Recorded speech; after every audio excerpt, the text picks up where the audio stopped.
Hello and welcome to a special episode of the Talking Wednesday podcast. This is our season review. We decided to get in person, which sounded like a good idea on paper and then realised travel is fun. But we have got together to do a end of season review for Sheffield Wednesday. It is all of us today. It's Dex, it's Punk, it's Jack. And we are basically going to take you through the turbulent 2023-24 season as I wait for a pizza to arrive that is going to be on its way. So we might have a pause at some point while I stuff my face because these people got McDonald's this morning without me.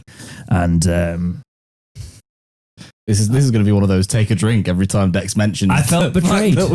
However, then it's almost as if they learnt that they betrayed. And Jake has been an absolute darling, and given me a microphone for my birthday, which is the biggest, nicest thing probably anyone has ever done for me, Jake. So thank you very much, sir. And I wanted to say that on the podcast. And also, Jack has decided to get me a Domino's because he did actually feel bad about not getting me a Mackey's. So, yeah. This all came from me not wishing him a happy birthday on his birthday. Well, I wasn't going to say that. But if we want to... Hey, look, you lot are just as culpable because you didn't say it on the last episode either in the comments. I didn't really say when my birthday was. I said it was my birthday weekend, though. So, yeah. Exactly. It's all right. I'm an adult now. I don't need recognition on my birthday. It's fine. No, honestly, it was... I don't need I actually forgot. You know what? I had a few friends up, and I actually forgot it was my birthday when it was my birthday. Yeah, that happened when you get older. Yeah, it was like... Because I was like... We did most of the things on the Saturday, and then when it rolled round to my birthday, I was like, oh, yeah, it's actually my birthday now. So yeah, the age is playing. I apologise also last night for sending you that thing from Britain Got Talent. It just tickled me.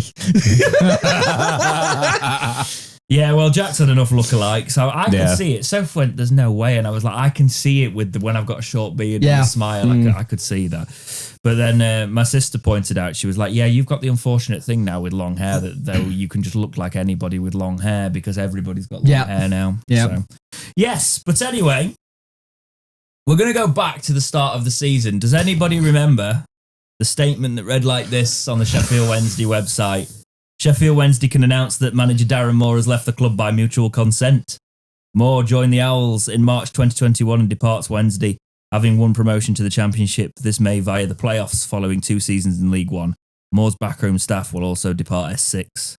Chairman Deshvan Chansiri said the following: both parties believe now is the time to go our separate ways. The journey of Sheffield Wednesday with Darren has been in many ways unique and always as a team. In the football industry, journeys come to an end, and now it is that time, which we both agree. The mutual respect we have for each other is immense, and on a personal and professional basis, I offer my sincere thanks for the dedication and commitment Darren has given to our club. Darren will always be welcome at Hillsborough. Moore said a little bit more there, but we won't go into that. So, right at the start, boys. We had that really good situation where we've done it. We got up to from League One. We did it. And we did it. Yeah. And to quote the iconic video of and then all of a sudden you had that thing where you're going, well, this is naff.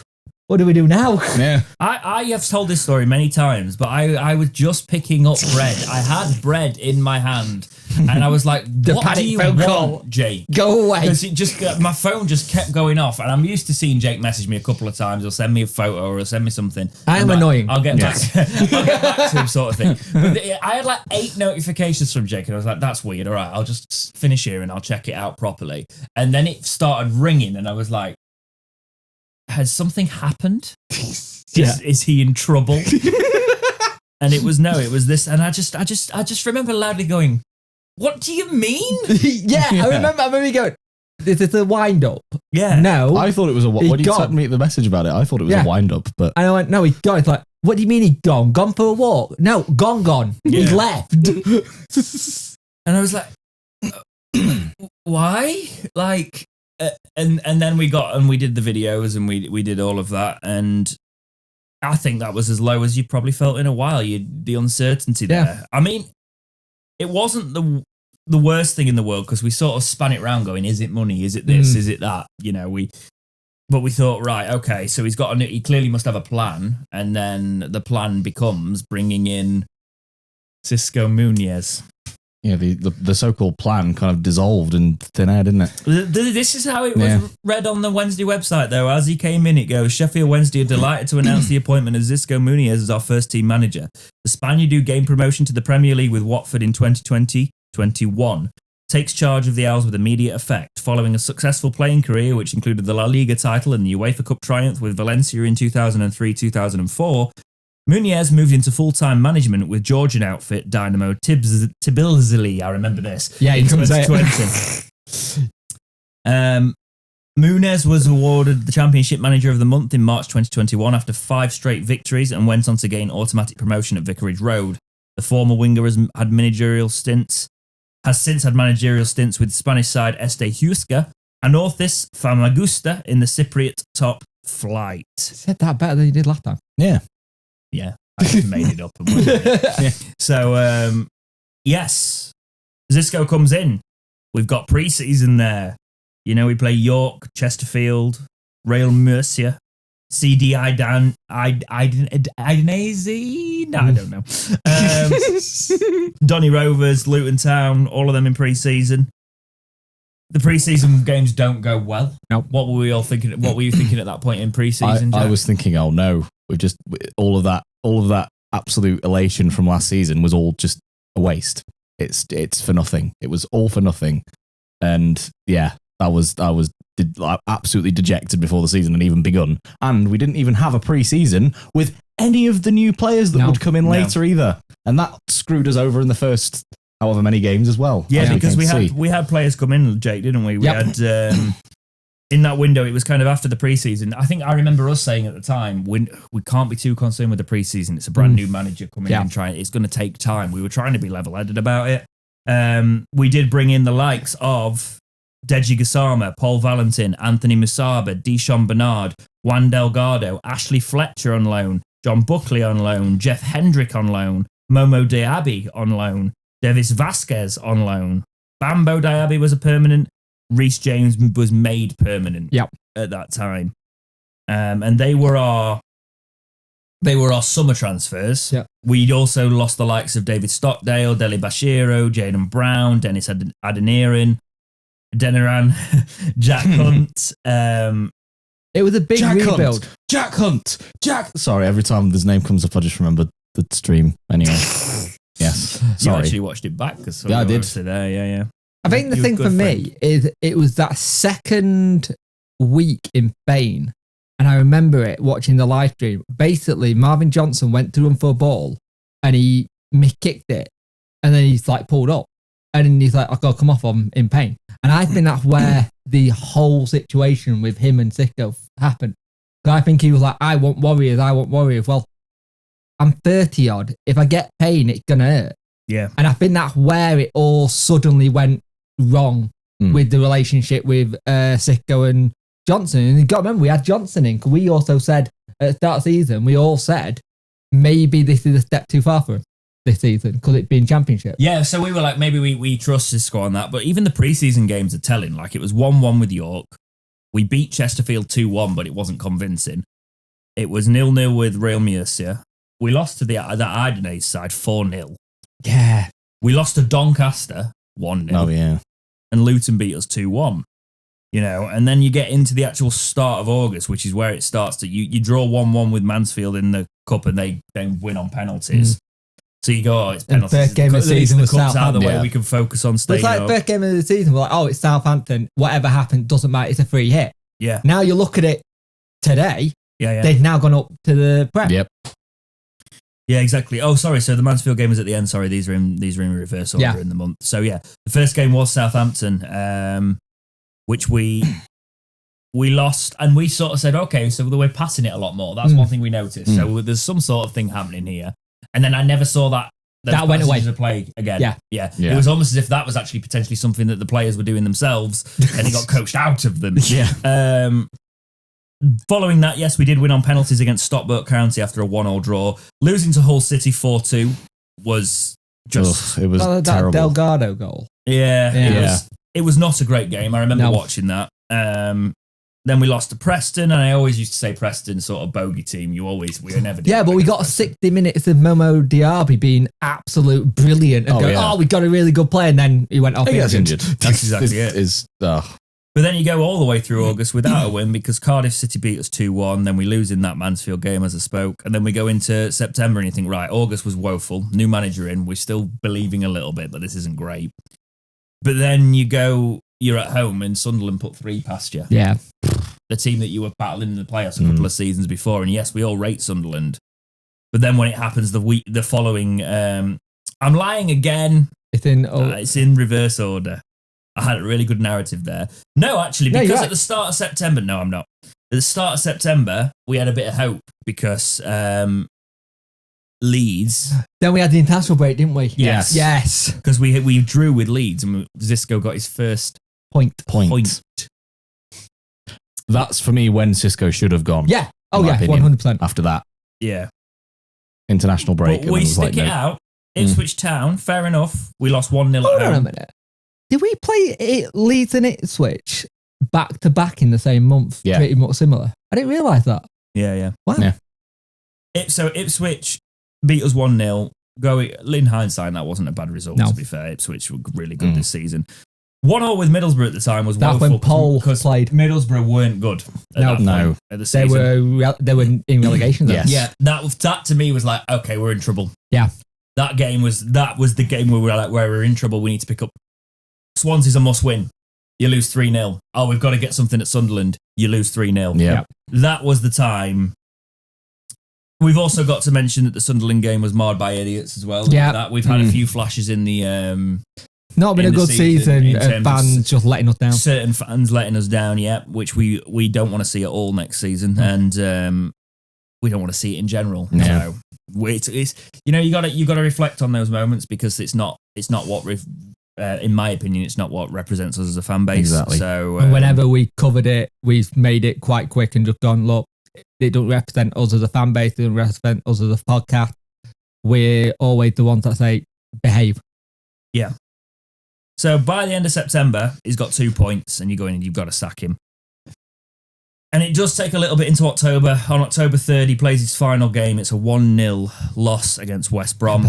And then we see the following on the Wednesday website. Sheffield Wednesday have sacked boss Xisco Muñoz after he failed to win any of his 10 championship games in charge. The Spaniard arrived at Hillsborough to replace Darren Moore, who left in June, leading their promotion to League One. However, Muñoz picked up just 2 points as Al's manager, and the club made its worst ever start to a season. The 43-year-old's final game in charge was the 1-0 league defeat at West Brom on Tuesday. Under 21's boss Neil Thompson will take charge for Saturday's home game against Huddersfield. Muñoz had guided Watford to promotion to the Premier League in 2020-21, his only previous spell managing in England. Wednesday fell to a narrow defeat by Southampton in their first game of the Championship season, and then succumbed to further losses against Hull, Preston and Cardiff. A 0-0 draw with Yorkshire rivals Leeds got them on the board, but their only other point came in a 1-1 draw against Middlesbrough on the 19th of September. The Borough match was briefly halted as fans threw tennis balls on the pitch to protest against Des Fonchantier's ownership, and defeats followed against Swansea, Sunderland and the Baggies. But what was the interesting fact about that weekend especially? This actually, I believe, was from the start of the time. Yes. If you remember, it was Darren Moore's first game in charge. Yeah. Against us. Yes. And I will just say what we were thinking at this point when Xisco got sacked. I thought the man who's going to come in is going to have to do a miracle. We were even talking about, would Warnock be a fighter? Yeah. Oh, yeah, I remember that. I remember that. Because it made sense. In these situations, there was enough of the season left for someone to come in and shape the players, basically. Yeah.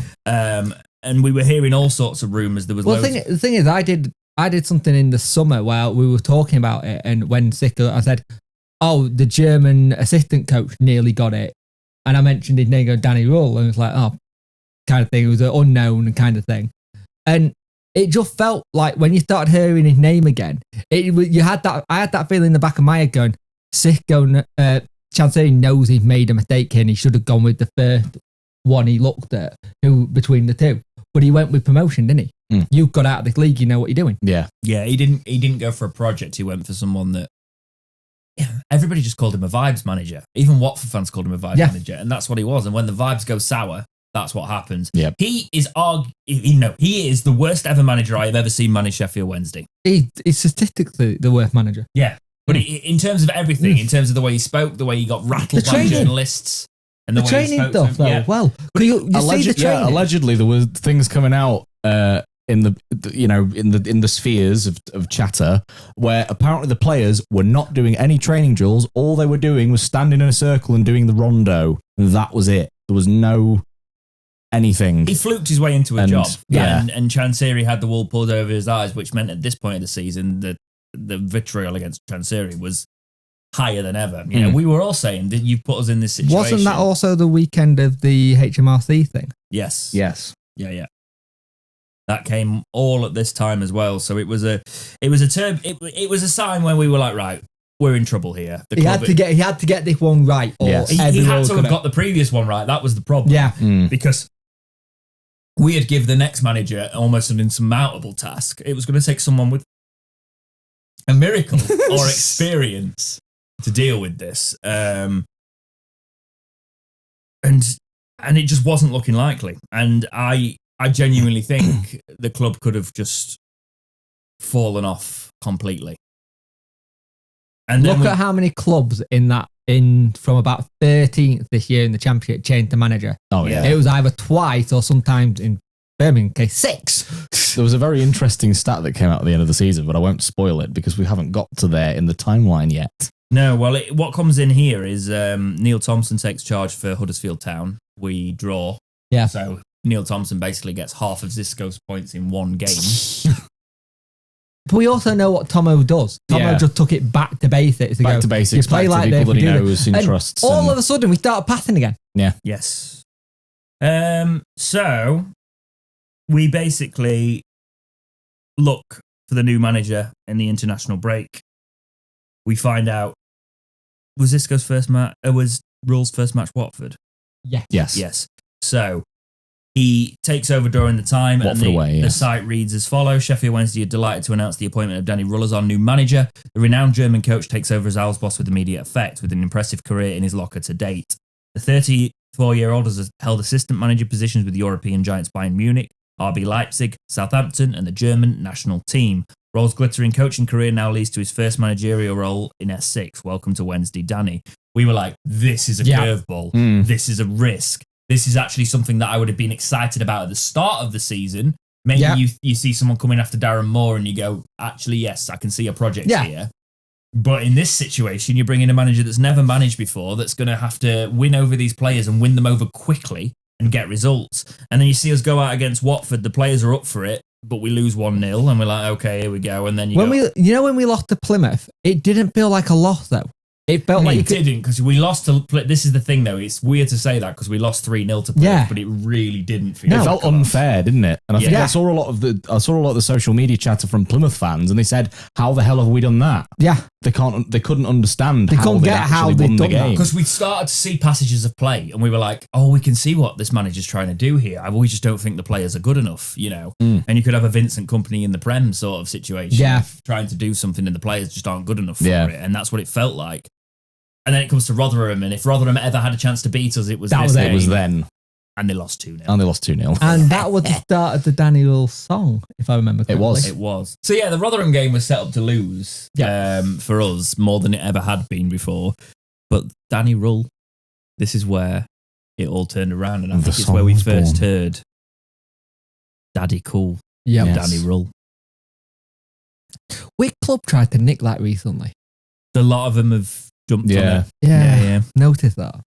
But then again, I think you notice things more when you've got a chant and then the club might have already done it. I think the funniest ones is when I've seen it where somebody's like done the Barry Bannon song, Barry on Instagram going, when did I play there? Yeah. A lot of people have taken the Barry Bannon one. Yeah. Shock horror is one that Derby haven't nicked yet because they nick every other song that we've got. They even nicked The Bounce and they tried to claim it as their own. You know the thing with that Rotherham game though? Yeah. You saw the style of play, you saw how we wanted to. And it was the first time you saw the players actually go, actually, there's something about this bloke. Yeah, there was a belief. Yeah. Still, wasn't there? And then that led into November, and we lost to Bristol City on the 4th of November, and we were like, oh, Here we go again. Yep. And they're really here we go again. As at home, we lost 4-0 to Millwall. That new manager bounce. We were seeing, we had one game with the manager, but where we had our manager bounce. Yeah. We saw patterns of play emerging, but we were just like, it's too late. It's too late, especially when we lose 2-1 to Birmingham City the following week. Weren't like Bristol, Millwall and Birmingham all with new managers?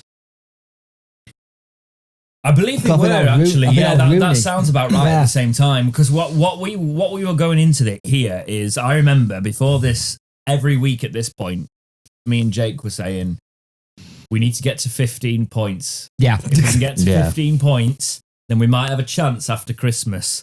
How are we going to get this in this game? And we sort of picked it up, or maybe the Birmingham game, the Millwall game, we might scrape a point. Losing it there. What we didn't see is us getting a point at Leicester City. So that was obviously the Hendrick equaliser at home, which for me was the turnaround of the season. That is where we started to... The only bit of contribution he actually did. That was also your nomination for Moment of the Season as well. It was. Yeah. So that's where it turns around. On the awards show. If you haven't watched it yet, go and watch it. Yeah, go and do it. Go and watch that. It was a fun episode. But it's where we started to... Okay, the players buy into this. There's a belief right until the end. And it was a draw that felt like a win. Daddy Cool ringing around again for a draw. And it was unexpected, that game. But I think that's the game where you also saw Danny fall in love with the club. Yes. Because I think he saw that passion just for an equaliser, and like we drawed and this is the reaction. It's like, it's a draw. And he won't be thinking that, but I bet there's like... He sort of alluded to that sort of mindset in his interview, didn't he, after the game? And it was like, he couldn't quite believe that there was this eruption for a draw. And that's the thing. I think he realised what he was walking into, and that just... The bond with the fans became immense. And then you get to... that runs into the next two games. We beat Blackburn Rovers 3-1. We're absolutely superb, Jake. We also then have Stoke City that we beat away 1-0. That was Masaba. It was. In the 94th minute. Yeah, it was. And that was on the night as well. So December starts really well, but then we get to Norwich. And we have a bit of a wobble. We lose 3-1. Norwich City, good side. We knew it was going to be tough. It was at Norwich as well. But then you follow that up with a team that were really in and around it with us at that time, QPR. We beat them 2-1, and that felt like, okay, this is the game these are the sort of games we need to be winning. I was really confident going into the Cardiff City game, but we weren't great, and we lost 2-1. We struggled. We really struggled. I think we went into that game too confident. Yeah. I think we were starting to believe our own hyper fans and our players were probably thinking, they're not doing great, we can go and do this, where in theory, we should have probably gone, let's treat it like we treated the last game near the end of the season instead of going, you know what I mean? It's that whole kind of thing where you could see the belief, because the whole of the championship season for every club, no one's been consistent. No. There's not been a massive run of green. There's always been like little bits of reds and greys, and it's been quite interesting watching some of the teams this season go from 1 week winning, 1 week not. And it felt like very much the 2019-20 season when we got relegated, where we would do a couple of games where we win and then it's stop again. We had a really stop-start. Well, that's because then we lost 2-0 to Coventry on Boxing Day, and we finished the year off with a win, which didn't actually bring us up to that point total that so we were like, we've missed it. You know, it's going to be really hard after Christmas. We've got to come in the new year firing, and then you get round to January, we win 3-1. Yeah, you know, against Hull, which is a big result. We then batter Cardiff in the FA Cup 4-0. And then we have the exact opposite Liam Palmer as well. When we get back to the league, 4-0 loss against Southampton, and you're like, okay, here we go. Then we play Coventry again, who beat us 2-1. We play Coventry again in the following week. We draw 1-1. We know what happened there as well. Never want to see anything like that again. They've just been banned as well. As they should. They should. And then we draw against Watford at the end of January. So starts off really strong. But in the league, where it matters, we didn't pick up enough points. We kept on having a situation in this season where we've win a game and then we suddenly come up against second and third in the form table. And it because Coventry and Southampton were first and second. Yes. So it was that whole situation. Oh, great, we're coming up against form teams. And then when we did get the form teams, that's where we get the battering. And we also had a case of it was a transfer window, and that window we were going, where are the players? Where are the players? We feel like we're leaving it too late. We brought in James Beadle, which was, a keeper position. Davis Vasquez went back off. Cadamartri had been promoted during this time, and he was a new signing as well. New contract there as well. George Byers goes on loan to Blackpool. Tariq Backinson's obviously at loan at Charlton. But we loaned out 2 midfielders when we were trying to get Connor Coventry. Yeah. We tried to get him in, let 2 go, and then was like, oh, hang on, we haven't got the depth. Yeah, it never actually ended up happening like that, did it? Kieran Brennan obviously went on loan as well. We then bring in, right towards the end of the window, Ike Ugbo, Pedersen and Poveda. Now, Pedersen didn't really hit the ground running, but Poveda and Ugbo, signings of the season, fantastic signings. They came in, all that was talked about Ike Ugbo is all he can do is score goals. Yeah. Can't do anything. Well, that's all we needed. And it's all we needed because we were so wasteful. We had these, it was just the quality. Well, do you remember we had that Cardiff fan on the comment section that, this is not a great signing, not done out for us, you're going to regret this. And I remember John Buckley went back as well. Yeah, he did. Yeah. Remember, so it was another midfielder down actually. I'd go in for him again in the if we can. Buckley. Yeah, if there's a possibility we can. Yeah, Buckley. Not sure on that one. I'm not sure either. I don't think he was that good. I think the Wednesday fan might be in you with him being a Wednesday fan. Might be a bit of thing. I think the thing what we have with Poveda came in, and the annoying thing with Poveda, we had it as a deal to get done. And a lot of the deal we were trying to get done, nobody wanted to come because of A, our league position, and B, because of how Danny was. Everyone was very much like, well, what's he done? He's not a proven manager. He's not proven. How's he going to improve us? Yeah. So we were having to use players that was already here to go, look, this is what he's done for us so far.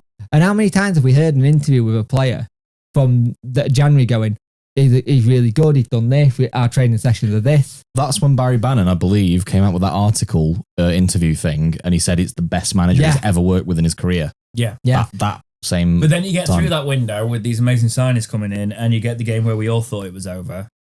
Huddersfield Town, Saturday, February the 3rd, and we lose 4-0. Battered. Just that switch off. I remember us saying the players just clearly aren't good enough. The system's there. I trust this manager. But the players just letting him down at crucial moments. They completely switched off when we conceded 4. But then you got what come out of it afterwards, that there was a discussion where everyone got a say. Everyone got no egos. Everyone wanted to find out what was going on. And Barry Bannon said it's really weird. They'd never had a situation where the manager's not going balmy. Like, right, how do we fix this? What went wrong? Things. He was expecting the hairdryer treatment like Ferguson, and he just got the calm manager going. How do we fix it? It obviously took time because it wasn't an immediate effect because we lost to Coventry 4-1 in the week in the cup. Finally, the cup's out of the way, but you start to get into training, and then the following sort of Friday, we've got we've just gone off a 4-1 loss in the cup. Let's listen to what this manager's seen. Get a couple of training sessions in, or even one. We beat Birmingham City 2-0, which is played really well. Which actually is a crucial game if you look at the table at the end of the season. Leicester City then beat us 2-0. We didn't expect much going into that, but we were like, "Oh, this has got to be over now. We're just not getting the points." But then we beat Millwall at the Den. That's quite weird. Do you know what was interesting about that game is there was starting to be questions about we're attacking. We're playing out from the back. Teams like Millwall are going to capitalise on that. He changes the whole game plan against Millwall. We go long, more direct, and all of a sudden, we beat Millwall by a manager that's decided to shift his tactics around for the opposition. And you see, this is a bit special, this. Because it also showed that he could be adaptable. Yes. Because everything that people have was like, why are we doing this? Why can't he adapt? Why don't we do this? And I think for me, it was just that kind of thing of going, there was that picture of him sat on the thing with a piece of paper after the Leicester game, and he was there for ages and like doing tactics and whatever. And I think he just had that, his brain clicked, right, I can't keep doing it this way. Let's just do it this way. And again, you had more manager get sacked. I think after that, Edward got sacked and he brought Rowett in. And we went on to Bristol at the end of February, Bristol City, and we beat them 2-1. Sorry, that was at Hillsborough. So we finished the season, we finished that month strong. We were like, well, there's still a little bit of hope in there, especially because we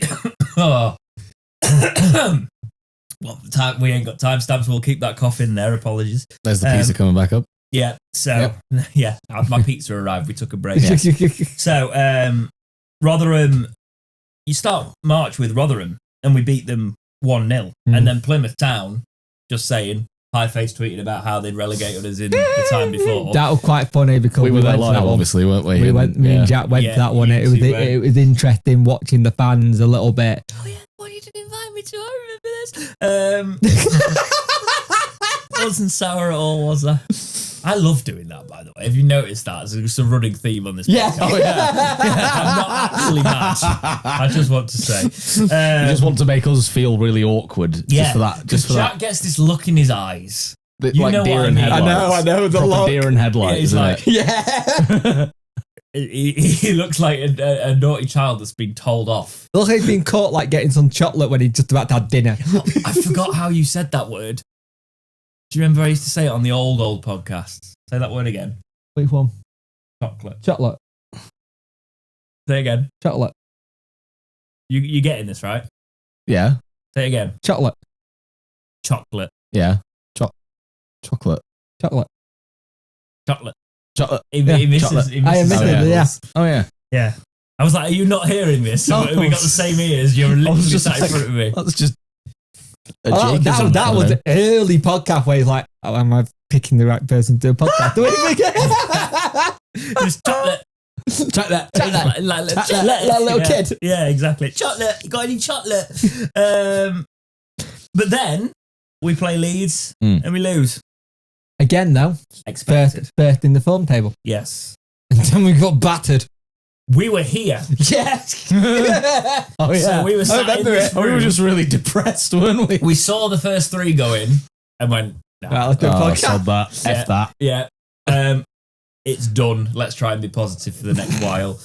And then we literally sat here going, I'm guessing we're going back to playing Fleetwood and Co.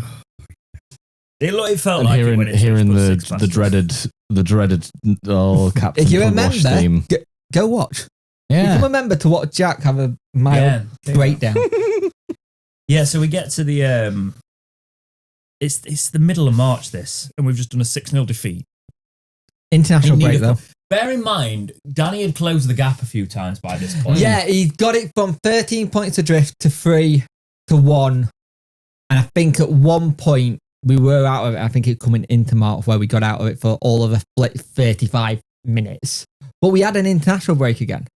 Can you see now why we always call you the stat man? Because you just pulled that out of your head. All of those. Oh, we closed the gap from this many points to this many points to this many points. This is why we keep calling you the stat man. Where do you keep these things in your head? Around. Yeah. I wouldn't have known that, and I could have been studying it for weeks. And I thought you were just keeping me around because it's a space to record it. Yeah. as we have learned, it's too impractical until mid-2025 to use this space. Because everywhere's digging up all the roads. Yeah.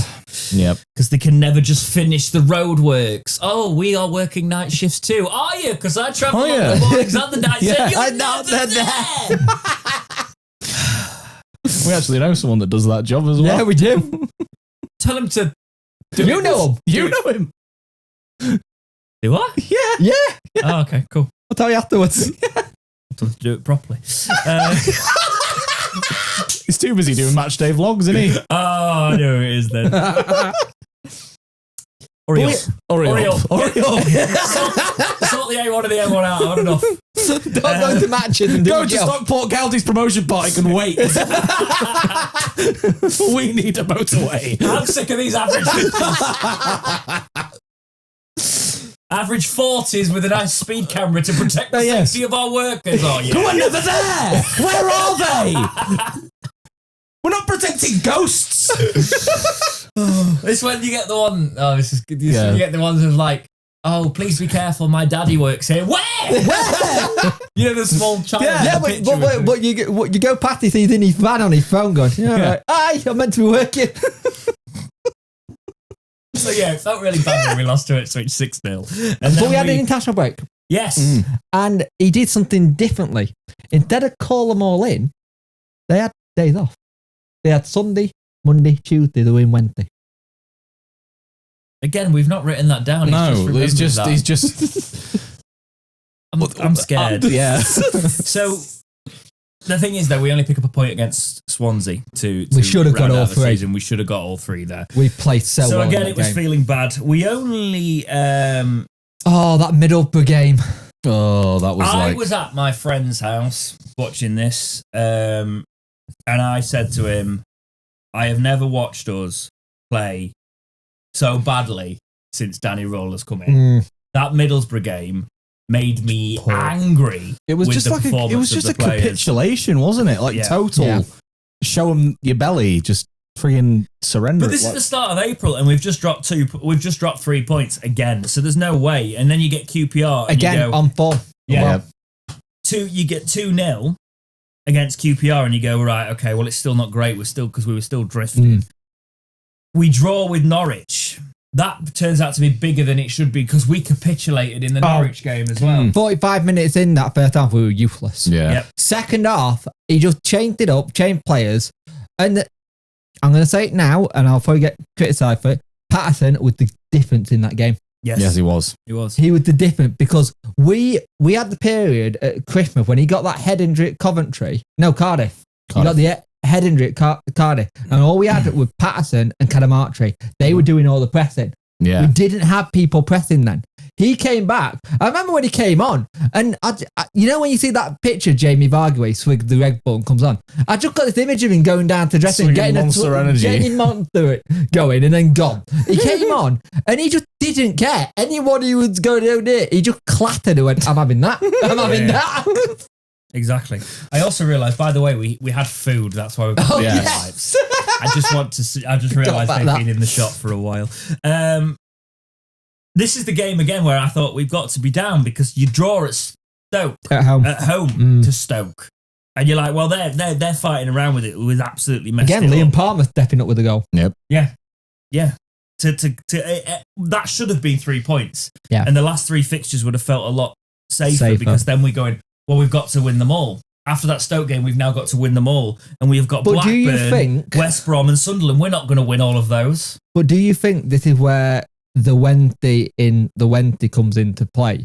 We are a much better team when people think we're already out of it. Well, I thought we were already out of it. We all did. Yeah. But the Blackburn performance against Blackburn was incredible, wasn't it? I'm not going to say it was fantastic. It was incredible. It was brilliant. Josh Windass come back. Oh, yeah. Yeah. And let's be honest, if you haven't seen the YouTube video he did like documentary, it was really good. He spoke about how the manager had a word for him. And the celebration with Dan is literally going, I'm going to do the talking for myself. Yeah. He got goal of the season. He got goal of the month for that month, didn't he? Oh, yeah, he did, yeah. He did. And then I thought, oh, well, at least we've done that. It's going to We tried. We've tried. We're going to put some pressure on. And then we put 3 past West Brom. West Brom were useless. They were absolute. You know what? I thought it was so interesting in that game watching when Adam Reach came on and just. He kept on getting booed, didn't he? Like, he was getting booed, but then his actual body language, he seemed so sheepish with the butt. Like, it was odd. He just seemed. But the thing is, they didn't look like a team that were they didn't know. in playoffs. I've seen people say we should go back in for him now. Yeah, I've seen a lot. I don't think so. No. But they didn't look like a team in playoffs. Any player that left us during that relegation season. Oh, no. See you later. See you later. But then it'll give us a lot of hope going into the last day because everyone was going, oh, well, we've done it. I was like, no, we haven't. No, we haven't. No. And they were like, oh, it's very... also, can I just say, looking at these results now, I still don't know how we did it. But you look at it all and you go, okay, it's very unlikely that we don't go up because Birmingham needed to win. Yep. Plymouth needed to win. Yep. They were the 2 that needed to win, didn't they? When we had to lose, and them 2 had to win for us to go down. I think Huddersfield had to win like 14-0. Yeah, exactly. Like that. So Huddersfield were out of it, but it was unlikely. Yeah. It was, looking at the form of everybody, it was very unlikely that we would lose and those 2 would win. But Plymouth on the last day, that's exactly what happened. Everyone won. Apart from Huddersfield. Well, we didn't lose, but everybody around there even won. Rotherham won. Yeah, exactly. So if we hadn't have won, we'd have still. If we'd have got a draw, we'd have still. But what did I don't know if we would. Or would a draw? A draw would have sent us down. Enough. 1 point could have sent us down. I think. No, it wouldn't, would it? The others would have caught us up. I believe. No, I don't think they did. So I think we needed to win. I think the point was enough. I think the point was enough. It was more our goal difference that we were struggling with. Yeah. I do remember the point being so Plymouth won. We would have. No, we'd have gone down. Yeah, we would have gone down on a so point we had to win because everyone else won. So we had to win at the end. Because Birmingham won. So, but what did Danny say? 3 games with the 3 games that we had coming up. It said we're going to win them all. It was like we're going to get. He was adamant. We're going to take all points. Yeah, and you've got to say that as a manager, but then he actually bloody did it. He backs up what he said. There's been very rare that he hasn't said something where he's gone, no, this is what I want to do. And then when we've not done well, he's been very frank about that as well. He's not ever tried to sugarcoat anything. He come very close to doing a Eric Ten Hag by swearing. Oh yeah, in an interview, but you can tell he's done that. Like, you notice when he's about to say something he knows he shouldn't, he does a really cheeky grin. Yeah, it's really interesting. I find it amazing looking back at this and going, how did we? We shouldn't have survived. No, but we did. And Danny Rull is the manager for the next season. Yeah, and until 2027. Exactly, officially in a contract anyway. On a contract, but we will be here throughout the next season to do all of this all over again. A bit of an exciting summer in the middle, and hopefully it's a much better season to look back on when we sit here this time next year. But guys, thank you very much for joining us on this special episode of Talking Wednesday. We did perform The Great Escape, and it was very interesting looking back at it all. Would you say this is better than promotion? No, but it validates promotion. Yes. Yeah. It means it is actually worth something. Yeah. It's not gone for nothing. Yeah. And with that, guys, take care, and we will see you in the next episode of Talking Wednesday. See ya. See you later.